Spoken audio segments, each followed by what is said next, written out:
show. Iba na itsura namin. Iba yung itsura namin doon. Dugyutin pa. So, Promise. natulog kami mga 2 days. So, okay na. Medyo well-rested fresh na ulit. Yes. I love it. But how's everything these days?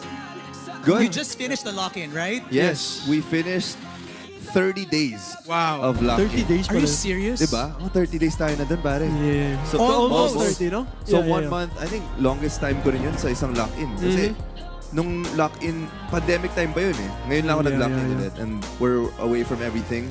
But it's nice because we really got to bond with the cast and everything.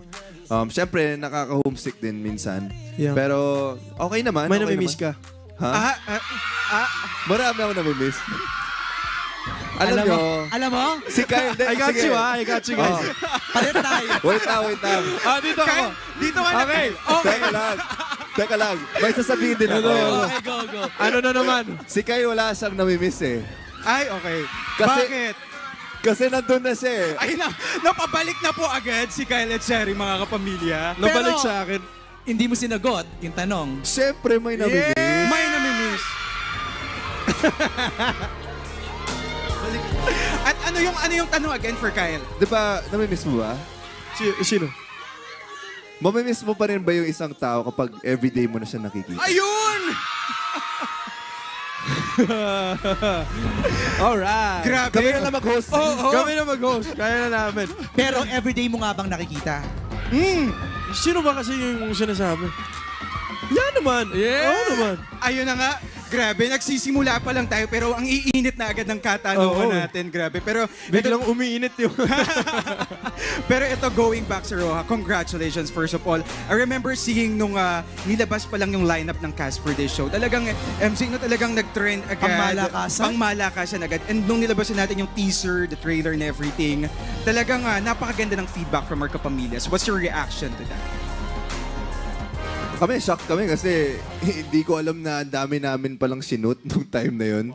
We were only one lock-in pa lang, tapos ang dami ng footage. So, ako sobrang na-shock ako na kaya pala ng isang production na magkaroon ng ganun karaming sequences in one cycle. But more than anything, sobrang grateful lang ako kasi syempre, maliban kay Kyle, nakasama ko siya. But also, like you guys said, we are part of so many ensemble of a cast. talented artists, veterans actually, even directors, not just one. We have 3 directors. So it's really a dream come true, and we're really grateful for this opportunity. Kasi it's not every day that you get to be in a resort setting and then you're working with your friends. Talaga, we have a lot of friends in the industry who are part, and we're doing something that we love. So, diba? So it's a really nice feeling.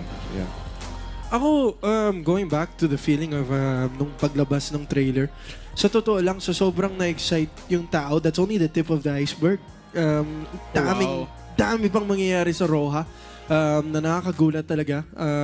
But more than anything, I feel like mararamdaman lang ng mga tao na sobrang nagpre-prepare talaga kami para dito.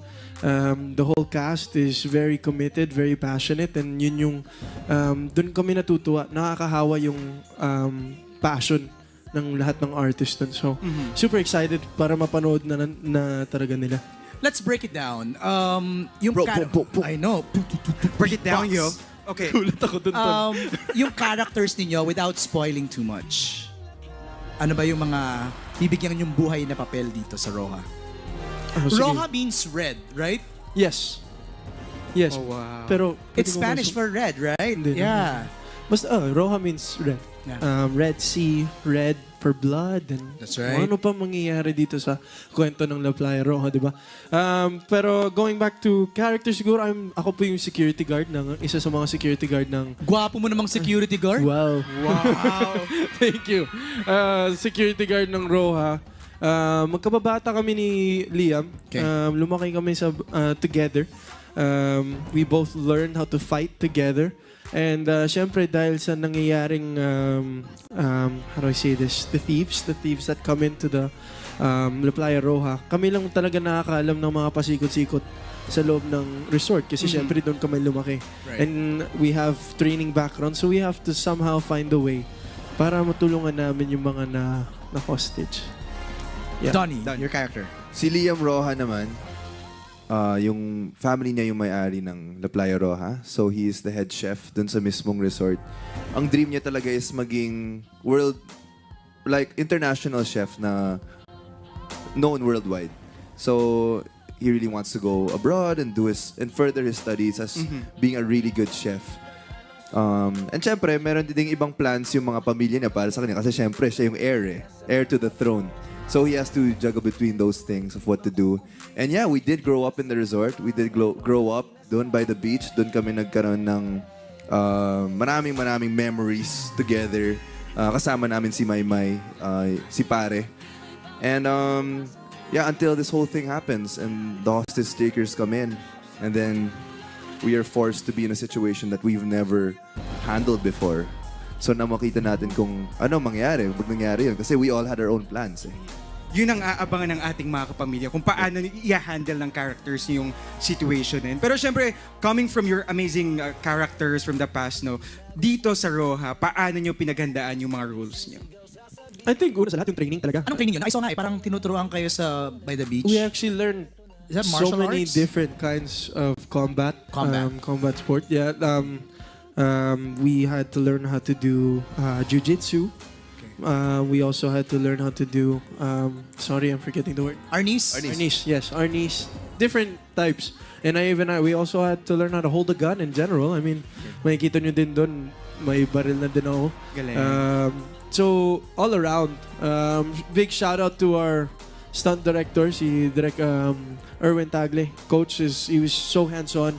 Pag kailangan namin ng tulong sa set or gusto namin ibahin yung choreo kasi hindi namin makuha, tinutulungan niya pa rin kami. Okay. And until now, nagtutraining pa rin kami.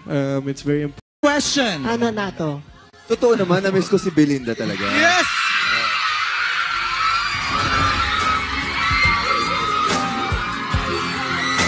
Pero kasi, Bakit mo na-miss? sinasabi ko naman sa kanya, sobrang proud ako sa kanya kasi syempre, first time niya rin na Bakit? Ano ka? Okay, go. Gumaganon ba ulit? First time niya magkaroon ng ganitong genre ulit. And to spend it with, people who we also call our own family and our friends. We love. It's something we're really looking forward to. Love.